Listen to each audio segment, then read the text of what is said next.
Hello, welcome to WGSN-DB Going Solo Network. We are so pleased to have you with us here today. This is the Going Solo Life After Relationship Loss show, and I am Cece Shatz, the Doyenne of Relationship Building. I'm your host today, and I want to thank you so much for joining us.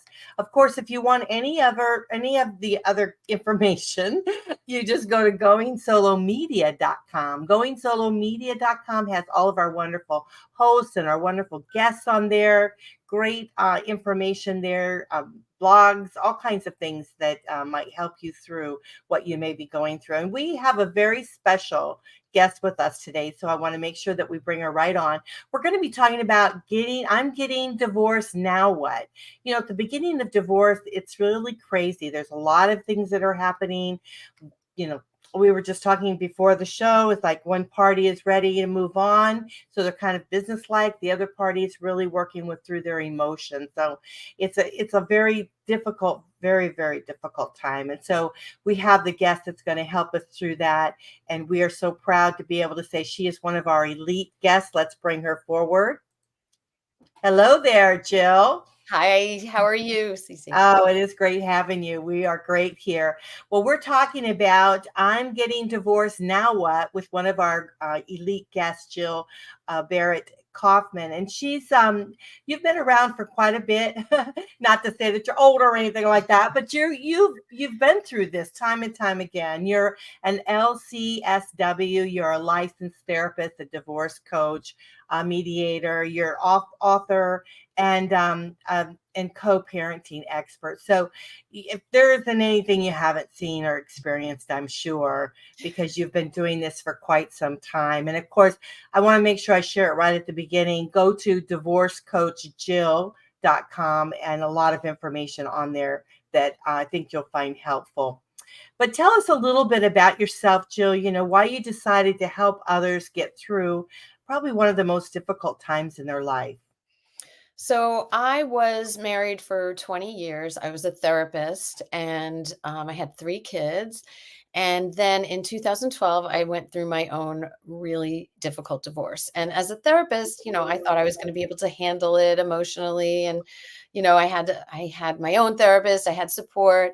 And it is one of the most difficult things you can imagine. And you can't, your friends who haven't gone through it, they try to be supportive, but they don't understand. They're kind of going through their own thing. Some of my friends were devastated by this because we were family friends and, everybody, they're going through loss. And so I had nobody to get the support from.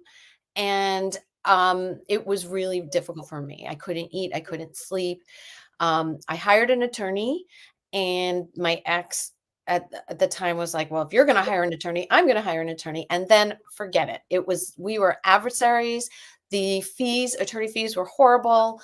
There was way high conflict, and we were living in the same house, and it was just a mess.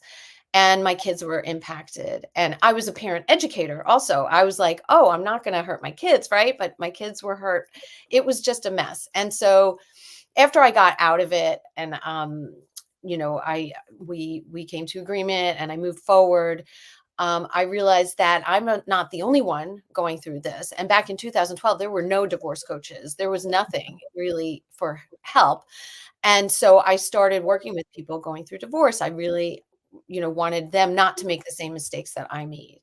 And so I was doing this over and over and over again. And I realized I need to put this in like a program and a book and teach people this, because what happened for me is that I just listened to my attorney, and I paid tons of fees and I wasn't getting anywhere. It was horrible. And then I said to myself, I know my ex more than anybody else.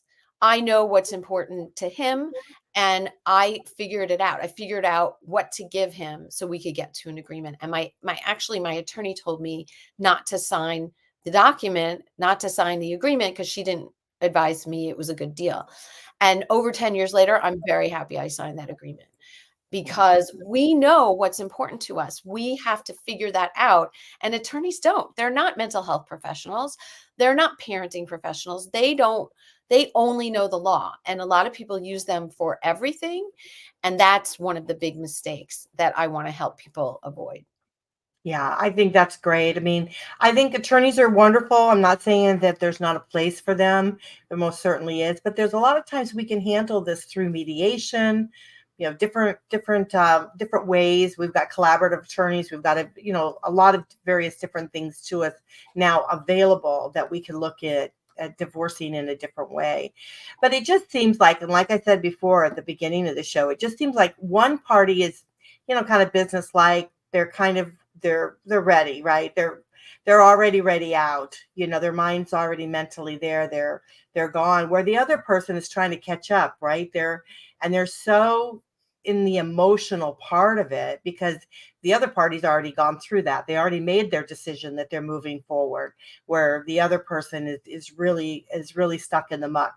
And a lot of times that costs them money because they're so emotionally in the trenches of that they can't see, they can't see what is that saying? You can't see the Forest through woods. the trees. Yeah, you can't see Yes. the forest through the trees. Yeah. Yeah. So they're very much like that. So when we're going through this and we're so emotionally drained and we're so emotionally into this, and we've got our children, we're trying to be strong for them, we're trying to be rational and all of those kind of things. What would you suggest is kind of like the first stepping stone that we can do? Do we draw up some sort of a list of what the assets are, the debts are? I mean, how do we start this? So, yeah, I mean, you're bringing up a great point because it's so overwhelming. There's so much to do, and you've never done this before. Mhm. So, the first thing that I tell people to do is to talk to someone who can help you with this. And that could be a divorce coach. That's what I recommend because we know exactly how to get through this. And when I work with people as a divorce coach, I help them know what their priorities are. Okay. So, like, you think that everything's your priority. Your priority is like the parenting schedule. And then I want to keep the home and I don't want to pay alimony or I need to get alimony, so there's so many things that you think are the priority, but everything can't be a priority. Right. So you really have to, and if you can do this on your own, that's great. And some people can really know what's important to you, where you see your life going, and what you want in your life going forward. Like, for example, if you want to stay in the house, you think it's better for the kids so that they don't have any kind of transition, that would be great. But can you afford the house? And if you can't afford the house, don't stay in the house. It's not, the kids are very resilient and they can get used to any home that you are in. They don't have to not move. I mean, maybe you want to keep them in the same school district, but even if you can't, they can adjust to that. So, like, things like that that you think are really important, Mhm. um, you really have to evaluate how important things are. And so the first thing I would say for people to do is to figure that out. If you need help, then you can get either a therapist or divorce coach to help you with that, not an attorney, because Yeah. they're not Yeah. really helpful Well, with that. yeah, that's true. I mean, I think that a lot of people think, okay, I'm just going to run to an attorney. I'm going to get an attorney. I'm going to attorney up. And what they don't realize is all that is again, attorneys are there to argue the case for you, right? They're there to do any documentation filing in the court system or things like that. But they're there to fight, right? They're there to put the gloves on and start fighting. But maybe you don't need to fight, if you can try to talk it out, like, and get a mediator, get, like you said, get a divorce coach. Both of you could get a divorce coach and try to think about it, that type of thing. If you're worried about your, you know, things not being settled the way you want. The other thing I'm seeing more and more when I'm talking to people, it's like they want everything to stay the same, right? Okay, like we've got all these assets, we've got all this stuff, and we want everything to stay the same for our family. We don't want to change. But the reality is things are going to change, you know. And Yes. the more we try to say, okay, I want to keep everything the same, it just keeps shifting. Everything keeps shifting. We feel like the floor is moving out from underneath our feet. And so the faster we can come to terms with change is going to happen, then we can accept change, then we can, you know, be open to other ideas and to other solutions. And something I wanted to share with you, Jill, is that what I've noticed too is that when we're looking at assets, right? We think about all these wonderful assets that we have, cars and boats and, you know, all this various different stuff that we have, which is awesome. But we sometimes tend to forget that there could be a balance that's due on those. There could be payments that are due on those. And so how do we sort that out when we're looking at some of this stuff? Oh, there's so I recommend talking to a financial professional, Hmm. honestly, because lawyers will not help you with that. A divorce coach will not help you with that. A financial professional will help you sort out what each asset is worth, because and I can give you just a general picture of this. Like, for example, a house isn't worth what the market value is. It's worth the market value minus whatever the mortgage is, plus, if there's any realtor's fees, so you have to get the equity in the home, or the equity in the car, the value of the car minus what's owed on the car. The other thing is retirement assets are not worth as much as assets that are in the bank, because retirement assets, if you take it out before you retire, there's going to be a penalty. So it's not the same value as your assets that are current cash that you can have right now. And they're not valued as much as the current cash is valued more than the equity in the house, because the equity isn't available until you sell the house. You know what I mean? So, like, all of these assets have different current values, and you have to be um knowledgeable in what those current values are. And there's something called a certified divorce financial analyst, and they are certified and trained in helping people with divorce. But really, any experienced financial professional will be able to help you. And I have a lot of good people that I use that are really knowledgeable in all of this. So it's confusing to try to do it on your own, and it's overwhelming.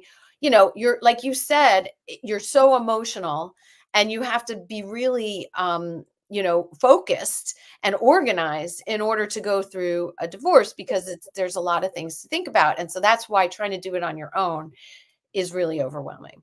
Yeah, that Stressful. can be really tough. Like, you think, okay, what you purchase something for, you've got to be realistic, and it may not even have that same value anymore, and then you've got, financing on it or whatever. And then you take that away. And then what do you have? Maybe you don't even have anything that's worth too much, Right. So it's like, it's really a crazy thing. And so you got to I agree with that. I think you have to go with the financial person to really kind of sort those things out. And then you can sort out what truly is important to you to make that division, right? Right. So, what about debts? When we have debts, let's talk about those, because people don't like to talk about debt, right? We like to talk about all the good things that we have. But what happens to the debt? Do we have to divide that equally, or? Well, so it depends on where you are, and this is where you need an attorney. Mhm. Every state has different laws about what's marital assets and what's marital debt. But Mhm. typically, you have to look at what the value of whatever it was when you were married. So let's say you had a 401k and it was worth 100,000 when you got married, and now you're getting divorced and it's worth 300,000. So that 100,000 prior to marriage can be um, non-marital assets in certain states, and that is an attorney question. And so maybe that 200,000 that it grew is a marital assets, and that would be split 50-50 typically. But what I tell people all the time is you can agree to anything. So you don't have to split everything 50-50. If one thing is more important to one of the parties and another thing is important to the other party, you can trade off. Like, let's say we were just talking about 401ks, and in order to split them, you have to get a qualified domestic relations order, and you have to pay an attorney to split a 401k. Let's say you don't want to pay an attorney, $700 or $1,000 to do that. One of the spouses can take the whole 401k, and the other spouse can take something else. So like you can arrange any kind of agreement that works for both of you as long as you're both in agreement. And that's what mediators really are helpful with. They come up with creative solutions, and divorce coaches can help with this too, so that you both can come out happy, even if you're not splitting everything 50-50.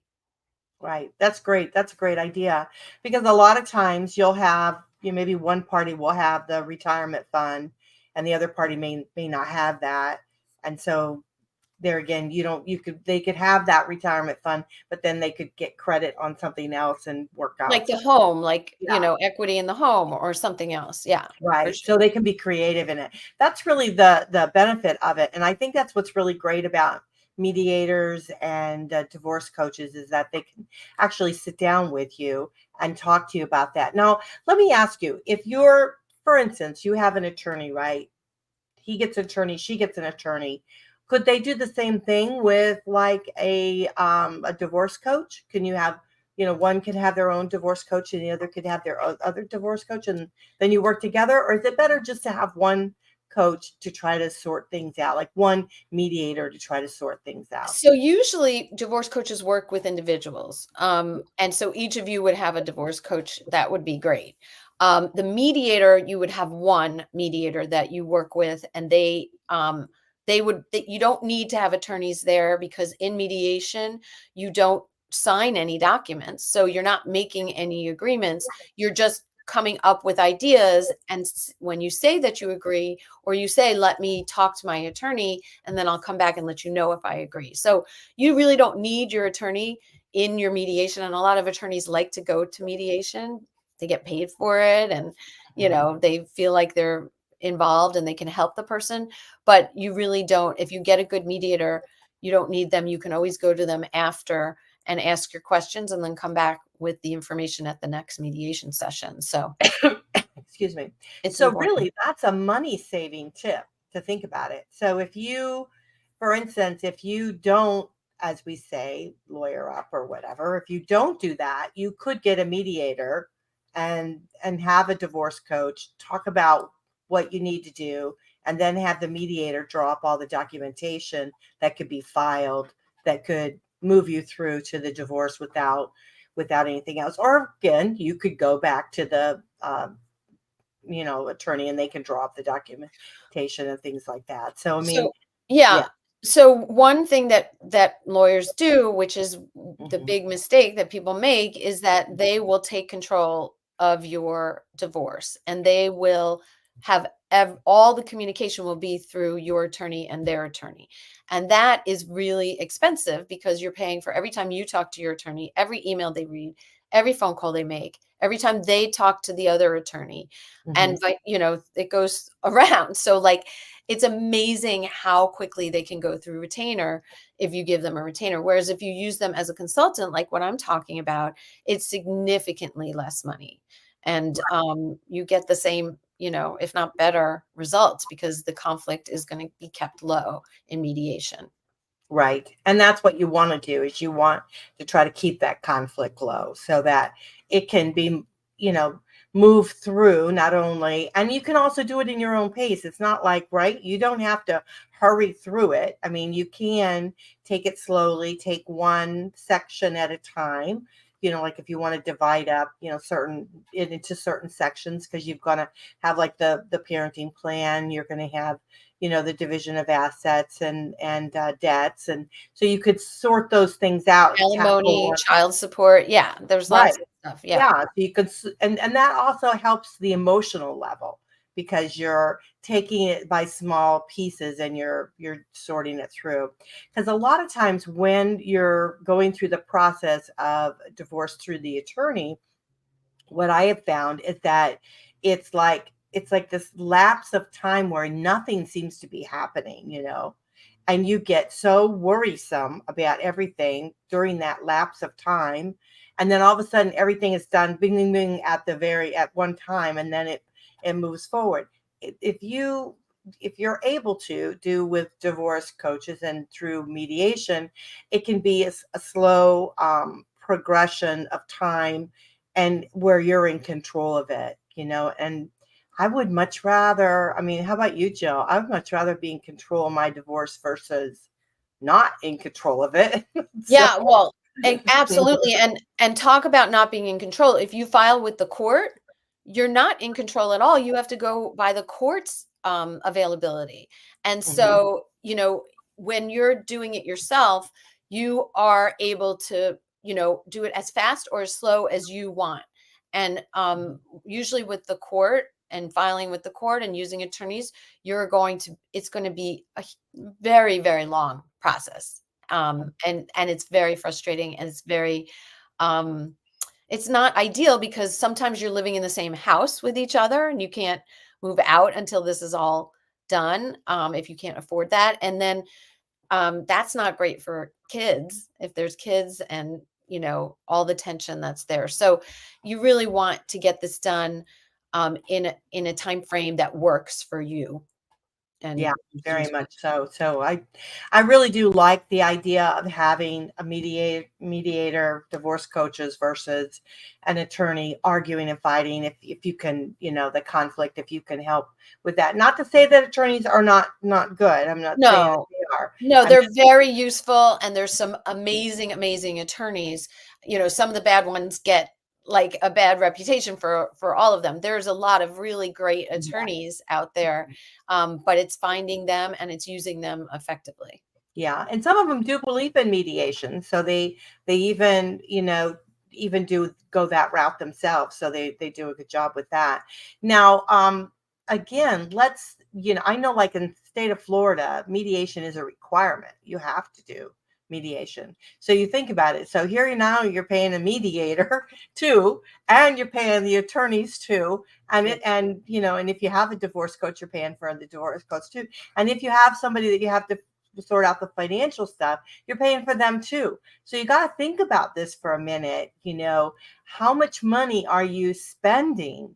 So, and is your divorce really worth that kind of spending of money? Because this is changing lives, right? When you start spending money like this takes away from your family, it takes away from your retirement. It takes, it's just, you're we're spending a talking lot of money. Yeah, we're Yeah. talking tens of thousands, Mhm. 50,000, $100,000 people spend on their divorce unnecessarily. Right, right. I know I mean, I'll just share that my attorney, I mean, my divorce, and I got nothing, zero out of it, was $61,000. Yeah, and that's So not nothing. not rare. I'm Yeah, telling you. yeah, Yeah, nothing. So the only person, and I don't know how much he paid for his attorney, but I mean, so the only person that made out was the attorneys. yeah, And so it's really, I think that if we're going to get divorced, we have to be smart. right. Absolutely have to be smart because it can destroy your life if you don't. So you Yeah, have to be smart with it. yeah, So, and I absolutely. love what you do because I think you've really made sure yourself, you're a licensed therapist, so you understand the emotional aspect of it. You're a divorce coach, so you know the ins and outs of things that people go through, just not only on the emotional side of it, but also on just getting through. You've also managed to do the mediator course, and so you're a mediator yourself, so you know what that's through. And then, of course, you've written books and you've helped with the co-parenting aspect of that. So that's the division of understanding. Not only is the separation of the family, but how can you work together as a family unit afterwards? So how can you be co-parents afterwards? So we can talk a little bit about that too when we come back from the commercial. So you are awesome, Jill. We do appreciate you. So again, go to divorcecoachjill.com. That's divorce, DIVORCE, coach, COACH, and Jill, JILL, pretty simple.com. So make sure you do that. Jill's offering us a free gift here today, so we want to appreciate her for that. She's giving us a guide. It's 8 guidelines for separation and divorcing. All you need to do is go to her website, divorcecoachjill.com, and just go to the 8 guides lines, and you'll find that. So 8 guidelines. And so thank you so much for that. We do appreciate it very much. I'm so glad to share that. It's great. Okay, we're going to take a quick commercial. When we come back, we're going to talk about co-parenting a little bit. How can we get off the roller coaster ride and really make it a smooth, process for our children? How can we do this with creating the division that we need to create, but not the family unit? Because I do believe that we can continue with our family unit in a whole manner if we can just get our heads on it. We can get ourselves geared up toward it. And I know, Jill, you can help us with that. So thank you so much. We appreciate you. So we'll be right back. You guys are listening to WGSN-DB Going Solo Network. I am Cece Shatz, and we'll be right back.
Hi, I'm John Thomas. I want to share with you a professional products and services directory we call Going Solo Directory. And you need to check this out. If you want exposure to your business or are seeking professional product or services, this directory has it all. And that membership, for the many special features, you get the benefit of a worldwide exposure with a 40-minute video interview on an international business show showcase. All this for just one low annual fee. For more information, contact GoingSoloDirectory.com.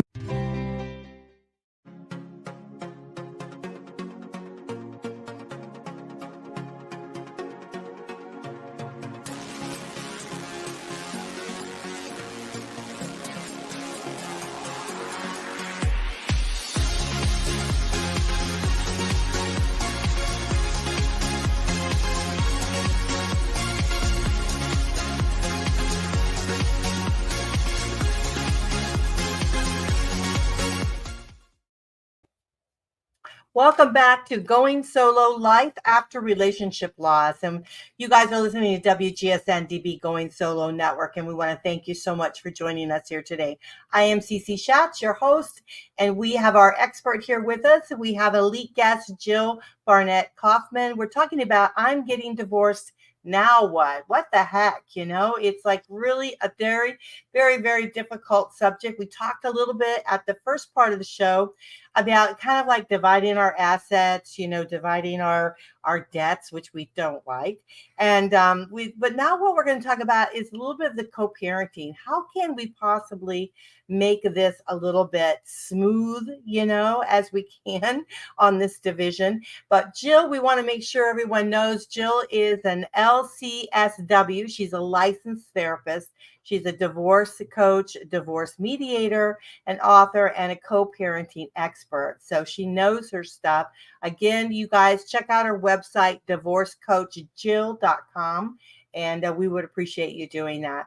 So let's talk a little bit about that, Jill. Let's talk about how do we do this? How can we possibly still create a family unit and be divorced, be divided? How does that work? Well, so it takes time to kind of not be as raw with all the emotions as people are initially. But eventually, you're going to have a signed agreement, you're going to be legally divorced, and you're going to have to work together for the good of your children. And so you need to be able to communicate effectively with each other. You need to respect each other, and you need to show your children that you can get along and can, work together as a unit as the children grow. And so, depending upon the ages of the children, there are different things that are important. Like if you have really young children, they're not interested in all the stuff that's going on between the two of you, the different parenting schedules that you have, or the things that maybe you disagree on or that you're trying to do. They just really they're in the moment, so you really don't want to involve them or tell them what's going on. You want to kind of shield them from a lot of just the semantics of like, well, I'd like you to come to this, but it's on your other parent's parenting time. And you really want to talk to each other. And so some people can talk on the phone, by email, by text. All of those are good ways. There's apps that you can use, like Our Family Wizard, if if you have a little bit more high conflict with your soon to be ex or your ex. And those are really good apps because they give you structure on how to communicate with each other. But there are things, and it should be in your agreement on what you should be talking to each other about. Like anything that happens that you find out from school, or medical things, or important things that happen in the child's life, you need to talk about, and you need to come up with agreements about them. Like as the children get older, there's going to be more that you're going to have to deal with.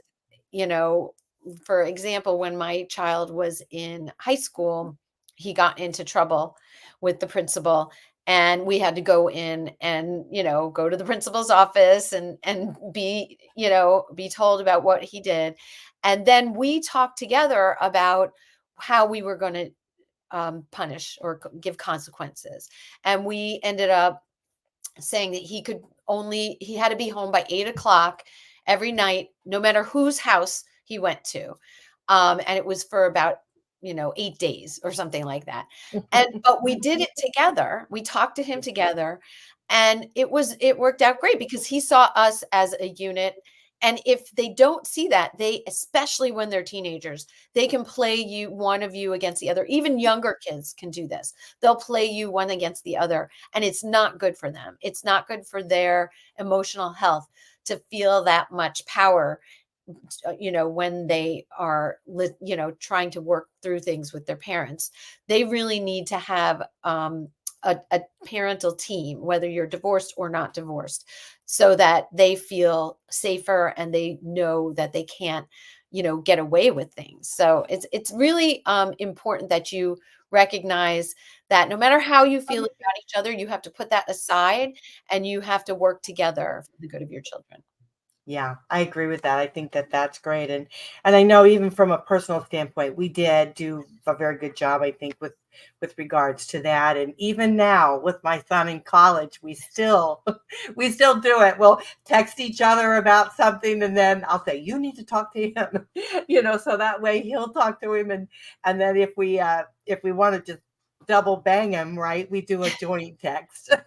Right. So he's on it, so he knows that we both know what's going on. But yeah, so it's great. But it is so important because kids need that. They need that structure, and they need for things to be as the same as possible. Like, if they go to bed at a certain time, they need to continue to do that. The rules need to not necessarily change. Maybe the home where they're living is going to change. Maybe they're going to go to mom's, or they're going to go dad's, or that kind of back and forth. But they know that structure is still going to be there. That if they step out, one parent or the other, or both of them, are going to get right there after them, and they need that structure. It's important. Absolutely. And Yeah. people think that, you don't have to have the same exact rules at each house. Right. There is flexibility there. You don't have to agree on everything. But the big things, if you can agree, that's really helpful, and it's good for kids. Yeah, it really is. It's very good. And, things change, you know what I mean? They, as you go and you give them extra stuff and let them stay up later, or you do different things, whatever. Those, that you have to have some flexibility, I think, with kids. You have to do that. But it's important to try to figure it out. And it's also important to have the communication open. And I liked what you said about, if you need to have an app or something like that, then it's very clear. You put it in what their schedules are, because a lot of them do after school programs. They do various different things like that. And if you have multiple children, it is hard. Even when you got, a marriage, it's hard to keep track of all that stuff. So, an app isn't so bad to have that in place so you can kind of help keep track who's doing what and when. Yep. So let's talk a little bit about the parenting plan, because that kind of overwhelms people at times. So what are the elements within a parenting plan that people need to think about? So it includes the parenting schedule, the day-to-day schedule of where the child is going to go, and how they're going to get there. It also includes like the holiday schedule. So that's important, who spends Thanksgiving with who, and Christmas and whatever else, like school holidays and summer break. And so all of that has to be in there. And then it's also about what kinds of activities that you want for your children. So like if you've always had children involved in sports or theater or whatever it is, like that's something that you want to continue to do. And it's also how you're going to communicate with each other about these things, and who's going to pay for things, because there's alimony and child support. Child support only covers food, lodging, and clothes. The food, clothes, and lodging are the only three things that child support covers. There's a lot of other expenses that come up with children, right? So who's going to pay for school supplies? Who's going to pay for camp? Who's going to pay for tutors? College. You have to talk about college and what you guys agree on in terms of what kind of a college they're going to go to, college trips, like to go visit colleges and take college exams. And, so there's so much to think about when let's say you have a 5-year-old or 6-year-old, you have to think about college, and think about high school and what those expenses are going to be. You can't only think about what's going on right now, because this agreement is for until they're emancipated, which in some states, in New Jersey, it's after they graduate college, if that's something that they were planning to do. So some states, I know in Colorado, it's 19 is when they're emancipated, and that's a legal question that you really have to find out from an attorney. But, you have to have everything in your agreement until they're emancipated. So it's a lot, if you don't know. And that's where a divorce coach and a mediator and attorneys can really help you to make sure. Yeah, that is great advice, because there's like, even if you don't even talk about college, right? There's still stuff that the kids go through, school trips, uniforms, special uniforms. If they're in some sort of activity, who pays for that? There's like there's tons of stuff that comes up with kids. And you don't think about it when you're going through a divorce, because you're just thinking about today, right now, just getting through the moment. And so, yeah. So you need like a thinking partner outside of the divorce. You need someone that says, okay, well, what about this? Have you thought about that? Because you wouldn't have thought about it. You know what I mean? So you need a thinking partner outside of the divorce so that they can bring these things forward. So you can say, oh yeah, maybe we need to address that.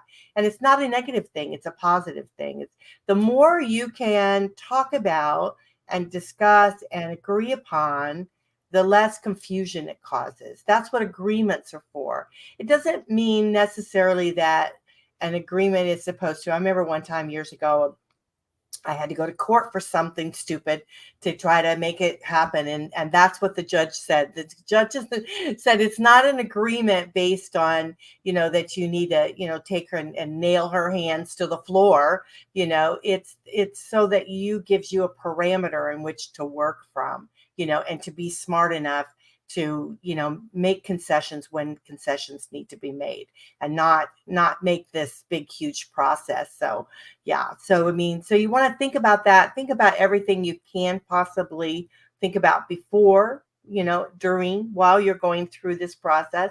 So is there anything, and I know we've got to wrap up here soon, is there anything that we've talked about? We're going to have to bring you back, Jill, if you don't mind. We're going to have to bring you back because we can't cover all of this that needs to be covered.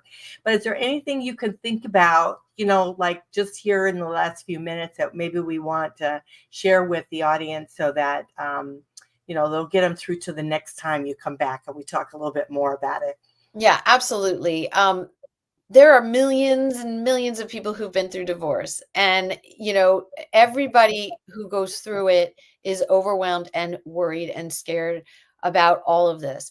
But you can get through it. This is something that you can absolutely get through. You don't have to do it alone. You can get support. If you do it alone, it is going to be more stressful. You don't need to do that. Get support, get somebody who's going to walk you through this, and you can do it. Because when you're going through it, you think it's never going to end, but it does end. Nobody's in their divorce forever. And when it ends, you're going to have this amazing life. So it's like you want to focus on that next phase.